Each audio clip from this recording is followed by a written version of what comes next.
Hard Rockology Show, Chris and Matt, band from Washington D.C. called 13 with a song called The Siren, and joining us from the band, Daniel Mahanger. Daniel, welcome to the Hard Rockology Show.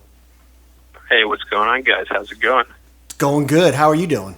You just asked Feel me, pretty dude. fucking good. It's late in the day right now. Having a couple of glasses of wine, chilling out, and hanging out with you guys. Red wine or white? Red. Never do white. All right, got to get those tannins. I hear you. All right, I'm going to ask this. 13 is my favorite number, so why 13? All right, so these guys that I was jamming with in an older band, we had played a couple gigs without a name, and we were playing a Halloween gig. For the Halloween gig, we were planning on dressing up and everything. So I went to a costume store, and I saw Jason Mask from Friday the 13th. Got that for my costume, and when we actually played the gig, I kind of nailed it on the cabinet of my amp. And a couple days after that gig, when we were brainstorming ideas, I was like, "Hey, why don't we call the fucking band 13?" It's a little edgy, but it's not like we're trying to scare anybody. So that's the way it came about. So if I ask you a question, Jason from Friday the 13th or Michael Myers from Halloween, you'd be picking Jason? Yeah. I was never into the Halloween movies. Yeah, even though my son, whenever trying to put him to sleep, sometimes I'll play the Halloween theme for him. If you thought those two of them, if you thought Jason and Michael Myers fought each other in a battle, who would win? Fucking Jason would. The fucking guy keeps on coming back. I don't know. There's something a little bit more demonic about him than Michael Myers.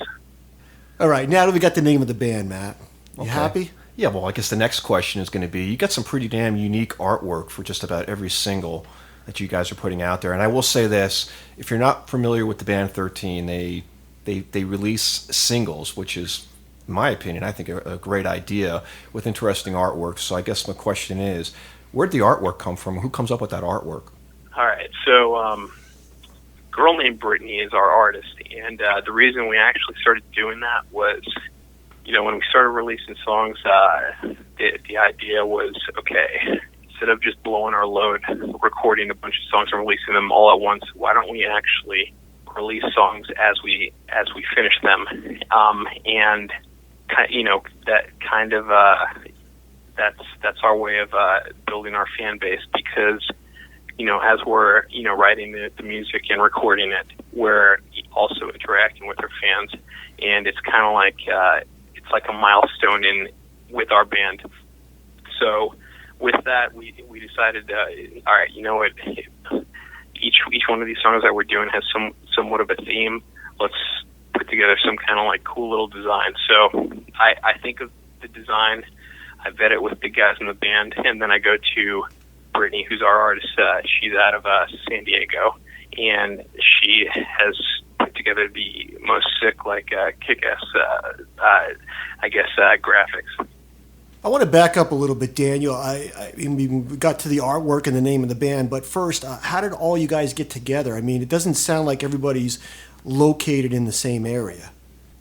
So I started with the other group of guys out of Washington, D.C., and those are the guys that originally I came up with the name 13, and I've been playing with them for going on about 3 years, and nothing would materialize.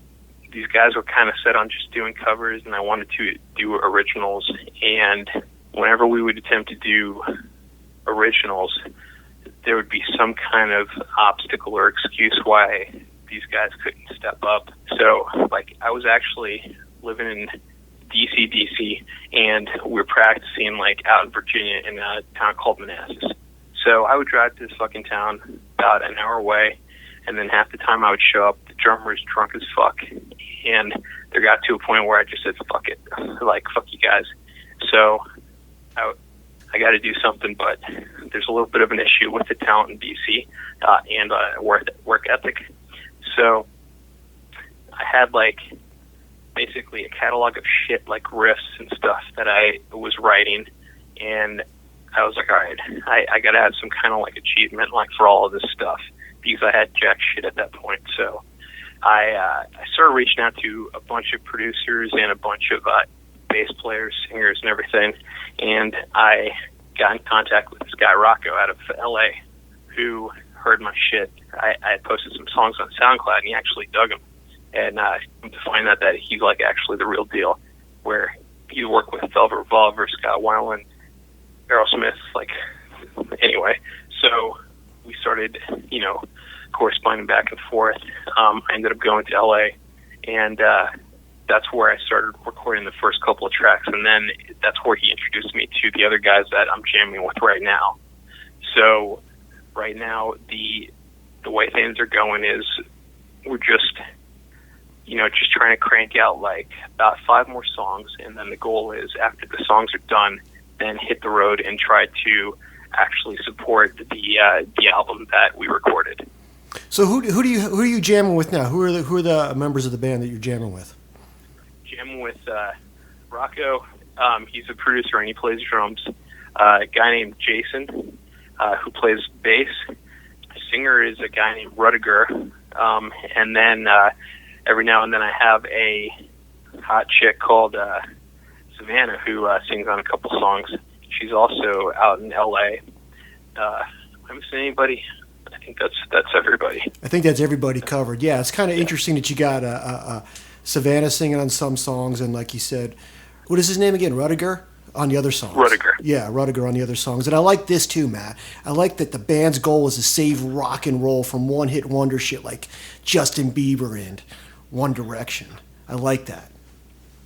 Dude, I'm not fucking bullshitting because when I'm writing these songs, I could basically put them out as is, but we actually spend probably about 2 to 3 months like refining each one of these songs so that when each one of these songs like comes out, it's not shit that people are starting to realize that all right, these guys actually deliver, and there isn't any filler songs, and that is the goal. So have you guys all played together?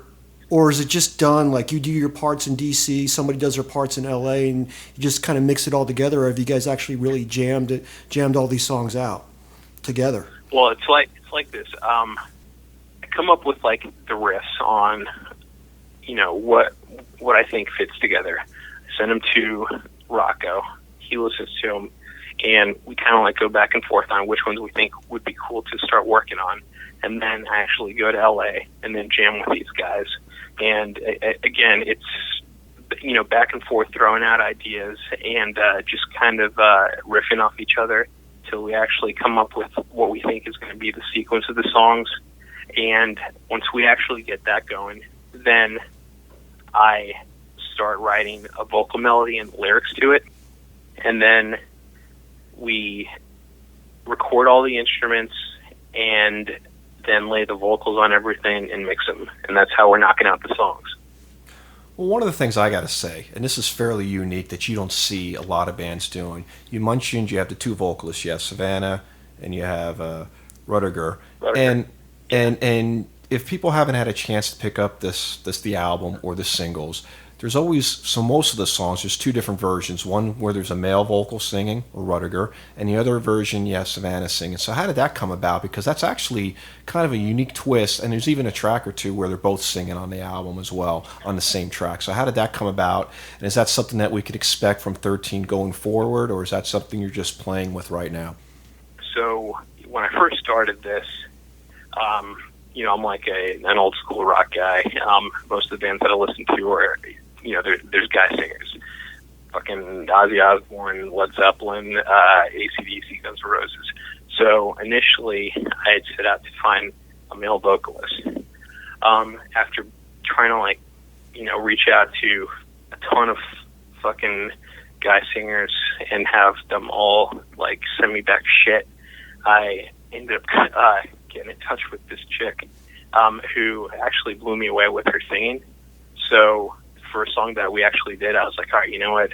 Got this ballad. I think this chick can work. So Savannah laid the vocals, and I was like, you know what? Even though that's not exactly the type of thing that I listen to myself. I find something like special about this chick's like voice. Like it really fucking kicks fucking ass. So later down the road, I got in touch with Rudiger. Started working with him, but I made it a point to have her do vocals for every song that we've done moving forward. So that's kind of how that evolved. So, but yeah, to your question, the plan is when we actually write the songs, Rudiger and Rocker are the ones that are helping me knock out the vocals and the chorus, the writing process. But then after the fact, we're having Savannah come and lay the vocals down. I mean, because I know you said it's not really your thing having a female singer, but listening to some of those songs, I mean, it resonate both directions. When he sings and when she sings, it's almost like a different take on the same song, and it's pretty powerful in a way. And for me, it's I could listen to one song that Rudiger's singing and hear the same exact song and have her sing right after that, and it's a totally different experience. So I think it's working, and I'm glad to see you're going to keep going forward with that. I like it. I like the idea. I love it. Hey, thanks. I appreciate that. No, the funny thing is, my mom, who I actually showed these songs to, she's like, "Oh, I like Savannah," and whenever I show her the Rudiger version of the song, she's like, "Oh, I hate that. You should just stop using that guy."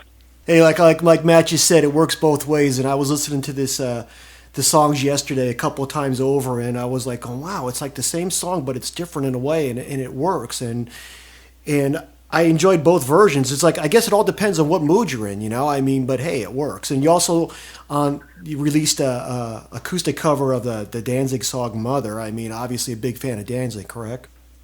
Oh, definitely, yeah. Did you like him in the Misfits? I like some of the Misfits stuff, but I was more of a fan of Glenn Danzig when he was in Danzig. Yeah, more of a rock and roll type of guy, myself included. Yeah. I'm not into the 30-second or minute and a half song that the Misfits normally play. Anyway, so are you guys going to be playing any live shows? What's going on for 2015? I mean, you got the songs out right now. What's the plans for 13?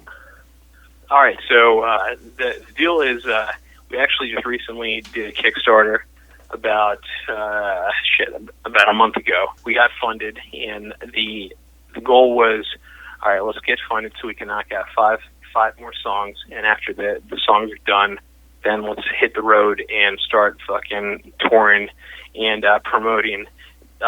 Even though they're almost like EPs, like the two albums back to back.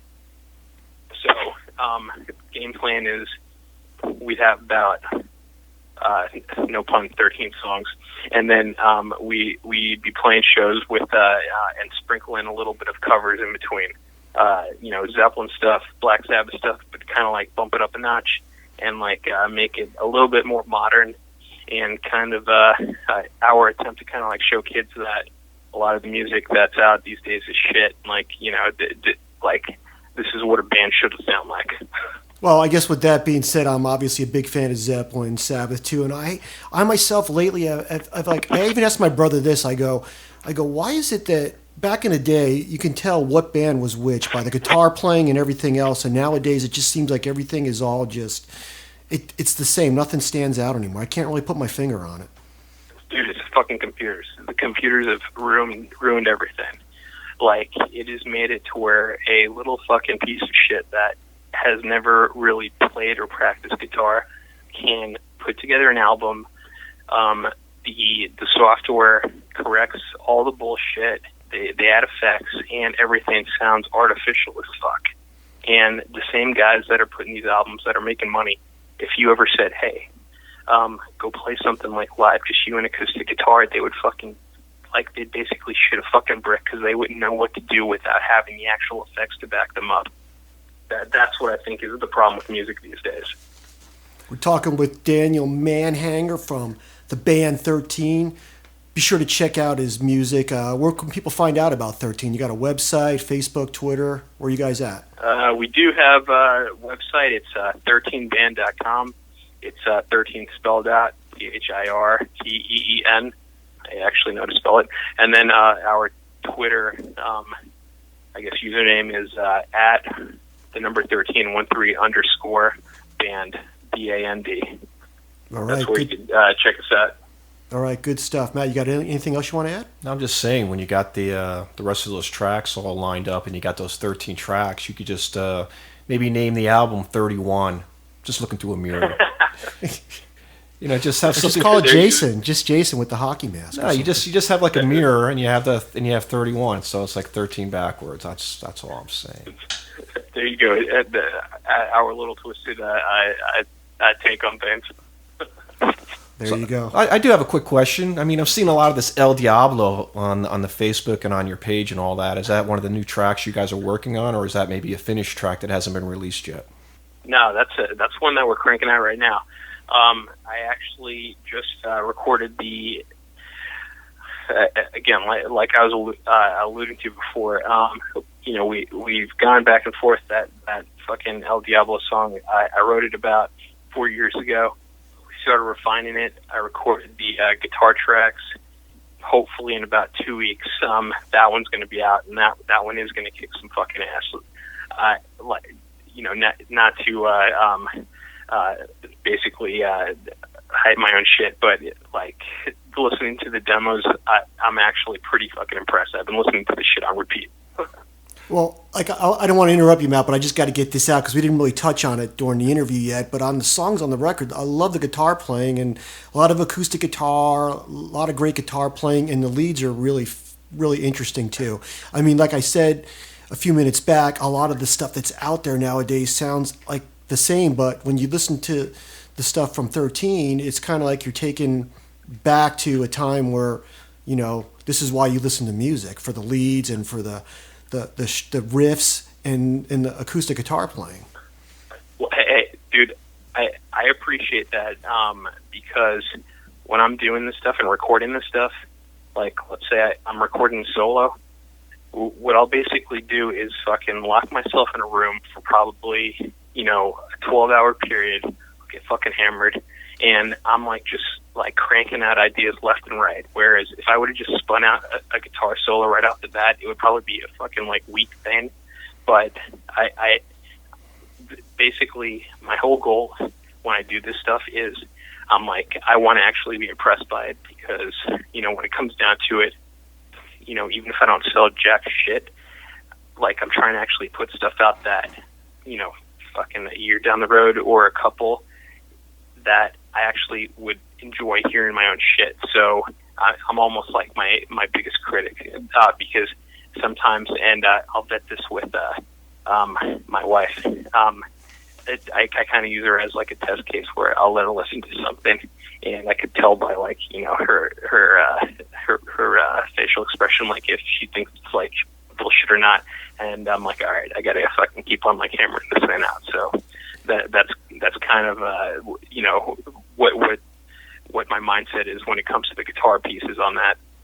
Well, it's working. It's working for me. I know it's working for my brother Matt. I just got a couple more questions I got to ask you, then we'll let you go and pay homage to, like you said, Zeppelin and Sabbath. I just got to ask you. I mean, if you're going to pick two of their records, which ones would you put in your collection? Sabbath first, and then Zeppelin. I know it's going to be a tough choice, but you got to make one. All right. I guess I'd be somewhat cheating on the Sabbath part. I would do We Sold Our Souls for Rock and Roll. Well, that's kind of like Greatest Hits album. That's kind of cheating. Yeah. It kind of packs in like all the songs that I like. Okay, I'll let you slide on that one. What's that? I said I'll let you slide on that one. There you go. Yeah. How about this? Favorite Sabbath songs. Number 1, NIB. When I was in fucking high school, first time I ever played in front of an audience was a talent show, and that was the song that we did. And that might actually be my favorite song of all time. But in addition to that, like War Pigs, Snowblind, Children of the Grave. So yeah, that album. Zeppelin. Shit. I would go with Zeppelin 1. Probably because fuck, now my mind's going fucking blank. What is it? Babe, I'm Gonna Leave You? Yeah, Babe, I'm Gonna Leave You's on there. Communication Breakdown. That that tune is probably my favorite Zeppelin song. Okay. All right, interesting. Okay, and then a couple other one more question before we let you get out of here. Spinal Tap moment. You've been playing guitar for a while. You got to have some Spinal Tap moments. Let me think here. Shit. Okay, Spinal Tap moments. Probably when I started playing gigs, like the band that I was playing was covering Sweet Emotion, and I was using the talk box. And I don't know how much Spinal Tap this is, but if you know what a talk box is, it's there's like a conduit between like a speaker amp and a guitar. There's a tube that you put in your mouth, and it's somewhat like you move your mouth, and it mimics like what's being talked out of the guitar. So when we're playing that song, had this buddy Brett. I was living in Texas. And he was always coming to the gigs, and he was always heckling me because he was always joking that whenever I did that song, it was like I was like sucking a dick having the tube in my mouth. Well, I'd imagine that's what it looks like, when you do that, I mean, I've seen it with the Peter Frampton and then the Scorpions, the Zoo, Yeah, and especially when you're feeling it, too. I wouldn't know about that, but I'll leave that at that. Yeah, I'm gonna say this: the talk box needs to go away. Yeah, we need to get rid of it. Bon Jovi ruined it for everybody. There you go. All right, Daniel, we want to thank you for joining us here on the Hard Rockology Show. Really looking forward to hearing El Diablo and what else you guys in 13 are coming out with. So, like we do with all of our guests, why don't we go ahead and have you introduce another track off of Volume 1? All right, no problem. All right, this song's called Satin Doll. It's about this chick that I used to go out with that had me pussy whooped like I've never been ever in my fucking life. And the song is basically about a guy that has never gotten pussy ever in his life, and when he finally gets fucking pussy, he's fucking whooped like no other, and the fucking girl abuses the fuck out of him. He just fucking takes it like a little fucking bitch. So that's Satin Doll. I hope you guys fucking enjoy it.